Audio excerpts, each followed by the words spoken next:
না, আজ আর তোমাদের সাথে কোনো রেসিপি শেয়ার করব না।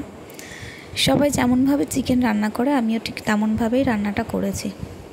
তোমাদের সাথে আমি আজকে কয়েকটা নিজের ব্যক্তিগত কথা শেয়ার করব। আমি যেহেতু এখন বিবাহিত, আমার বিবাহিত জীবন 2 বছরের।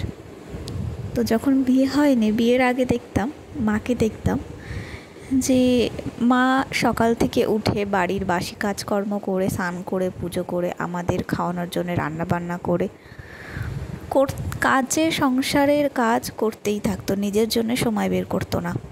কখনো আমি বলতাম মাকে যে মা তোমার চুলে একটু তেল দিয়ে দিই, বা তুমি কেন মুখে কিছু মাখো না, কেন তুমি ফেস ওয়াশ করো না, কেন তুমি মুখে একটা ক্রিম আর শরীরে একটা ক্রিম মাখো না।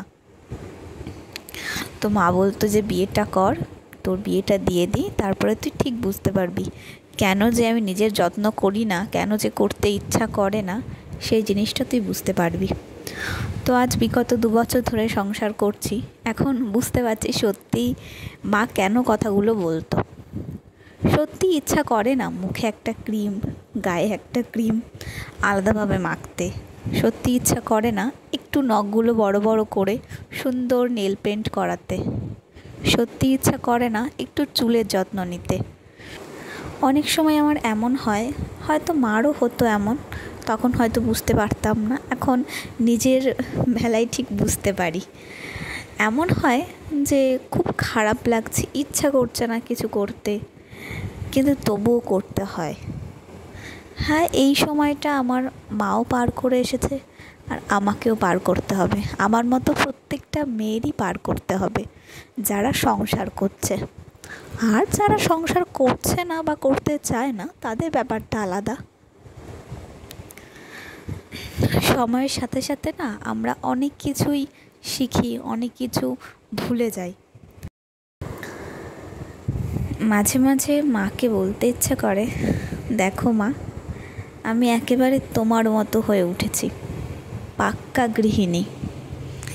এক হাতে রান্না করছি, এক হাতে পুজো করছি, এক হাতে খেতে দিচ্ছি, আর এক হাতে বাসন মাজছি, এক হাতে ঘর গোছাচ্ছি, এক হাতে সবার খেয়াল রাখছি। এখন না সত্যি বুঝতে পারি যে কেন সংসার সামলে মা নিজের জন্যে সময় বের করতো না, কেন মায়ের ইচ্ছা করতো না যে একটু রূপচর্চা করি, কেন মায়ের ইচ্ছা করতো না একটু সুন্দরভাবে থাকি। এখন না সবই বুঝতে পারি। যে চুলটা একসময় আমার সুন্দর করে বেনুনি পাকানো থাকতো, এখন সেই চুলটাই কোনো মতে গুটি সুটি মেরে ক্লিপ দিয়ে এঁটে বেঁধে রাখি। যাই হোক, আজকে তোমাদের সাথে অনেক কিছু শেয়ার করলাম। যদি আমার ভিডিওটা ভালো লেগে থাকে তাহলে অবশ্যই লাইক কমেন্ট করে দিও। সবাই ভালো থেকো। টাটা।